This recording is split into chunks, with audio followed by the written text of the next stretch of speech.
Hello everyone, कैसे हैं आप सब और क्या हाल समाचार हैं आपके। देखिए, आज मुझे वो मीम की बहुत ज़्यादा याद आ रही है कि देख रहे हो ना विनोद, कंपनी इंसॉल्वेंसी में चली गई है लेकिन तब भी रिटेल भाई माल दबा के उठा रहे हैं। तो बिल्कुल वही वाली कहानी है। तो क्या है ये विनोद की कहानी, वो जानेंगे। टाटा मोटर की कहानी को जानेंगे। उससे पहले एक पिक्चर क्लियर कर दूं, बहुत सारे लोगों को नहीं समझ में आ रहा है कि ये कमाओ की कहानी क्या है। तो ये कमाओ की कहानी ये है कि जो हमारे स्टूडेंट हैं उनको हमने स्टॉक का नाम, स्टॉक का चार्ट, स्टॉक का लेवल सब कुछ दिया कि जैसे 1876 इसका क्लियर कट मेक और ब्रेक है।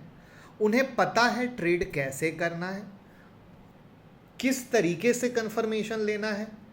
तो आज लाइव मार्केट में 1876 से प्रॉपर बिंदास कंफर्मेशन मिला और उसके बाद 1840 तक आया, यानी 36 पॉइंट का इंट्राडे में गेन हुआ।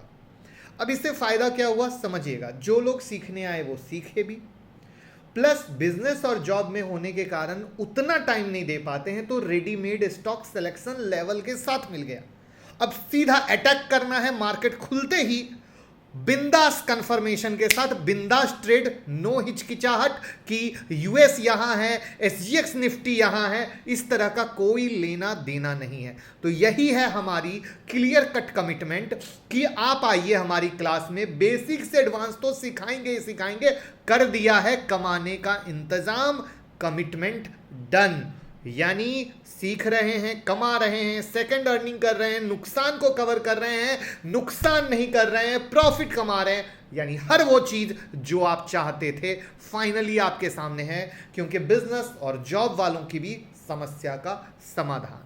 तो आप इस चीज को ज्वाइन करें, 9708094321 पे कॉल करके और सीट बुक कर लें अगर आप चाहते हैं यही फैसिलिटी लेना। अब सिर्फ गिनती की सीट बची है, बाकी सीट फुल हो चुकी है। तो चलिए शुरू करते हैं आज की कहानी। सबसे पहले शुरू करते हैं, देख रहे हो ना विनोद से। तो देखिए, आज दो शेयर की बात करेंगे जो इंसॉल्वेंसी में है, बट जून 2022 का डेटा सरप्राइज करने वाला है। वहां पर रिटेल वालों ने पोजीशन बढ़ाई है। वन बाय वन स्टॉक को जानते हैं। पहला स्टॉक है बिरला टायर्स का। एनसीएलटी ने बिरला टायर्स के खिलाफ इंसॉल्वेंसी प्रोसेस का आदेश दिया। यह आदेश एसआरएफ कंपनी की याचिका पर दिया गया। क्या क्लेम था? तो एसआरएफ का क्लेम था कि भैया ये 15.84 करोड़ का पेमेंट डिफॉल्ट कर गए, 15.84 करोड़ का, जिसमें प्रिंसिपल अमाउंट है 10 करोड़ के लमसम का और इंटरेस्ट अमाउंट है 5.78 करोड़ का। रीजन क्या था? Supply of tyre code fabrics, जो इनको 8 जुलाई 2021 को करना था बिरला टायर्स को। अब ध्यान से सुनिए, ये कहानी कब की थी? कहानी थी मई 2022 की। मार्च 2022 में रिटेल वालों की हिस्सेदारी थी 47.10% और आज के डेट में है 57.95। सीधा 10% से ऊपर का जंप। मई में यह शेयर था 16 रुपए के पास, आज ट्रेड कर रहा है 4 रुपए 75 पैसे के पास। यानी पैसे स्टॉक में जबरदस्त गिरावट। यहां पर मैं टेक्निकल में नहीं जाऊंगा, बहुत ही सिंपल शब्दों में कुछ बात रखूंगा जिसे आप समझ सके। हो सकता है ये स्टॉक डिलिस्ट हो जाए, हो सकता है नहीं हो। यही तो होगा ना, लोग यही सोच कर ले रहे होंगे कि सस्ता है, पेनी है, डिलिस्ट नहीं होगा। शायद ऐसा ही कुछ चल रहा होगा। ठीक है, कोई बात नहीं, हम डिस्कस करेंगे। पहले दूसरे स्टॉक को भी जान लेते हैं, फिर पूरी फिल्म एक साथ देखेंगे। सेकंड स्टॉक है आंध्रा सीमेंट का। आंध्रा सीमेंट ने 2012 से 2016 के बीच में IDFC first bank, HDFC, Karur Vysya bank सहित कई बैंक से कर्ज लिया था। तो एनसीएलटी ने इसके खिलाफ इंसॉल्वेंसी की कार्रवाई का आदेश दिया। जेपी ग्रुप की कंपनी है। यह कहानी भी अप्रैल एंड की है, जब यह 13 रुपए के पास था। 6 रुपए 85 पैसे के पास अभी चल रहा है। 5 रुपए 70 पैसे का लो लगाया है। यहां पर रिटेल वालों की पोजीशन मार्च के समय में 18.81% थी, जो अभी बढ़कर 19.28% है, यानी थोड़ी बढ़ी है। अब आते हैं पॉइंट पर। दोनों स्टॉक बता दिया। दोनों स्टॉक इंसॉल्वेंसी में जाने के बाद ही गिर रहे हैं जब से न्यूज आई है। लोग ले रहे हैं, रीजन क्या है? सस्ता। हो सकता है कल के डेट में डीलिस्ट हो जाए, हो सकता है ना हो, यानी हो सकता है पैसा बने, और सबसे ज्यादा चांस है कि हो सकता है पैसा डूब जाए। तो क्या इसको इन्वेस्टमेंट कहते हैं या प्योर गैम्बलिंग? कि सस्ता है भाई, ले लिया, ऊपर जाएगा, करोड़पति बन जाएंगे। आप ही कमेंट में बॉक्स में बताएं कि क्या ये गैम्बलिंग है या रियल इन्वेस्टमेंट है। बाद में पैसा डूब गया तो ब्लेम किसको मिलेगा? स्टॉक मार्केट को, कि स्टॉक मार्केट ऐसी जगह है जहां हमारा पैसा डूब जाता है, स्टॉक मार्केट में इन्वेस्ट नहीं करना चाहिए। भाई आज ही 7:30 एक वीडियो बनाई है, लो रिस्क हाई रिटर्न, जाके देखिए किस जगह पैसा लगाना चाहिए, कौन से ऐसे 4 शेयर हैं जहां पैसा लगाना चाहिए।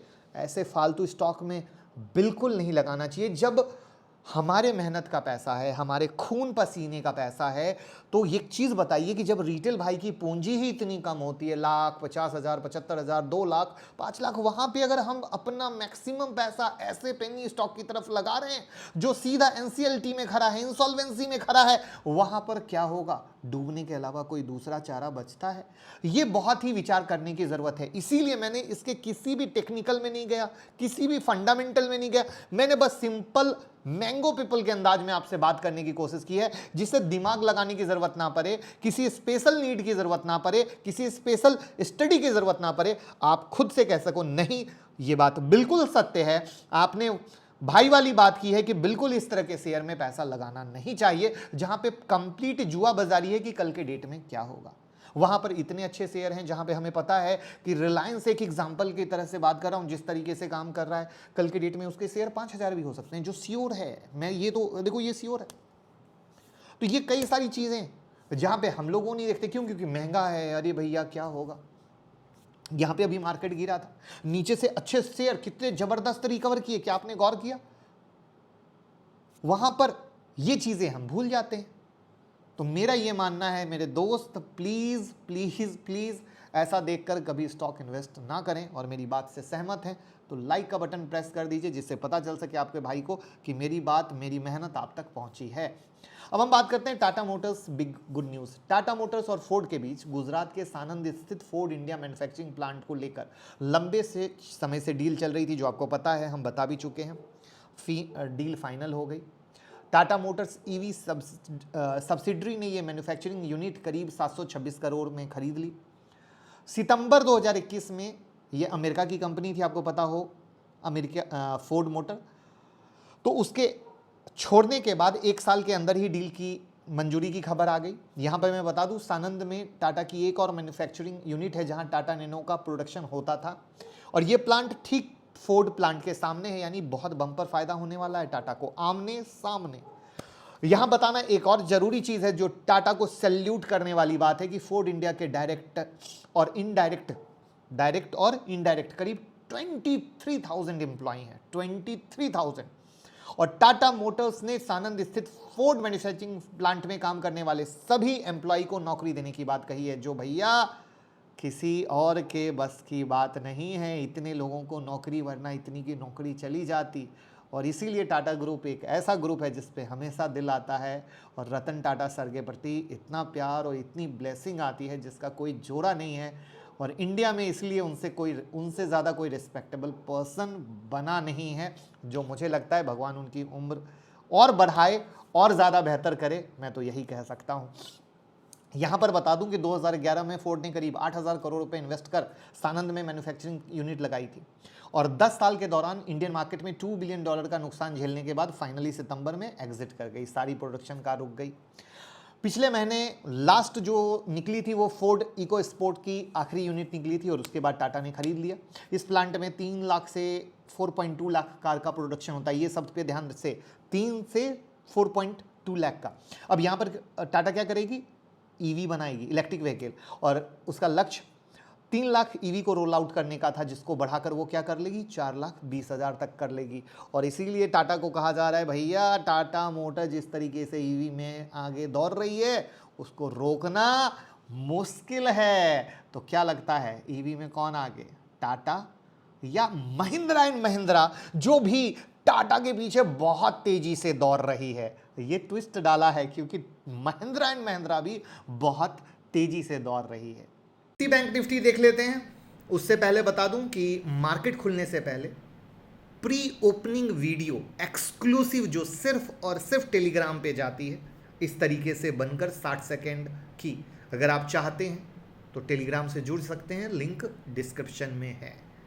वहां पर निफ्टी जो 460 500 का हमारा ब्रेकआउट था, आज उसको करी है। कल मार्केट बंद है, 9 अगस्त मार्केट बंद है, तो कल रात में हम और डिस्कस कर लेंगे, बट ये लेवल के ऊपर निफ्टी अच्छी है।